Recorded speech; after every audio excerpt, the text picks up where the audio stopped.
Ready start. जनवरी के अंतिम सप्ताह की सर्दियों में अचानक आर्थिक चर्चाओं का बाजार खूब गर्म हो उठा। वैसे हर साल इस दौरान बजट के लिए चर्चाओं का दौर चलता है, पर इस बार नज़ारा कुछ अलग था। एक विदेशी शोध कंपनी ने अपनी एक रिपोर्ट में भारत के एक बड़े औद्योगिक घराने को लेकर जब कुछ वित्तीय अनियमितताओं का जिक्र किया तो इसने वैश्विक चर्चा का रूप ले लिया। भारतीय शेयर बाजार में खलबली सी मच गई। उसे लेकर सोशल मीडिया पर अलग अलग तरीके से विश्लेषण होने लगे। महसूस किया जाने लगा कि उसकी छाप कहीं न कहीं आने वाले बजट पर भी दिखेगी। निश्चित रूप से यह हर किसी के लिए एक आर्थिक झटका था। हर किसी के सामने यही प्रश्न था कि कहीं यह भी 90 के दशक के शेयर घोटाले जैसा तो नहीं है।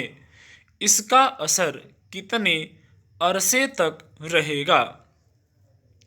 भारत निश्चित रूप से अब एक ऐसी मजबूत अर्थव्यवस्था बन चुका है जिसमें कोई औद्योगिक घराना बड़ा नहीं, बल्कि इससे बड़ा निवेशक है। इस संदर्भ में अगर 24 जनवरी से लेकर 3 फरवरी तक के मुंबई स्टॉक एक्सचेंज के सेंसेक्स के आंकड़ों को देखें तो पता चलता है कि इन दिनों में यह मात्र 137 अंक नीचे आया।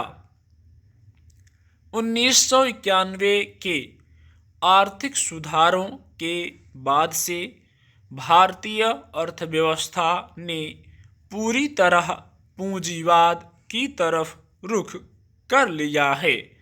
शेयर बाजार इसमें मुख्य भूमिका निभा रहा है। शुरुआती समय में भारतीय आर्थिक तंत्र इतना मजबूत नहीं था जितना कि आज है। इसलिए शेयर बाजार के कुछ आर्थिक घोटाले सामने आए और उनका असर लंबे अरसे तक भारतीय शेयर बाजार में दिखा, क्योंकि उसने एक आम निवेशक के आत्मविश्वास को तोड़ा था। इस समय की परिस्थिति इससे बिल्कुल हटकर है।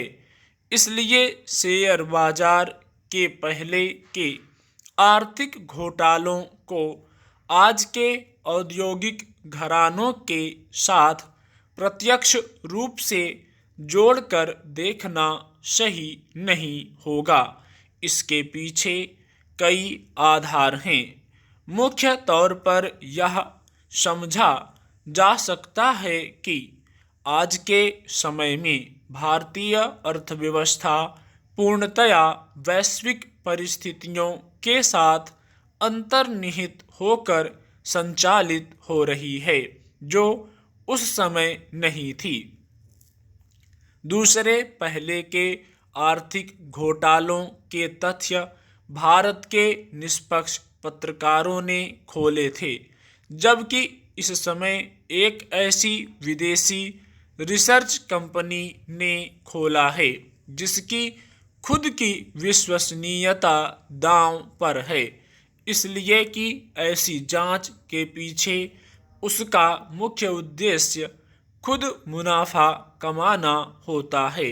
यह विदेशी रिसर्च कंपनी खुद पहले बड़े औद्योगिक घरानों के शेयर भारी मात्रा में बेचती और फिर मूल्य गिरने पर उन्हें खरीद लेती है। स्टॉप।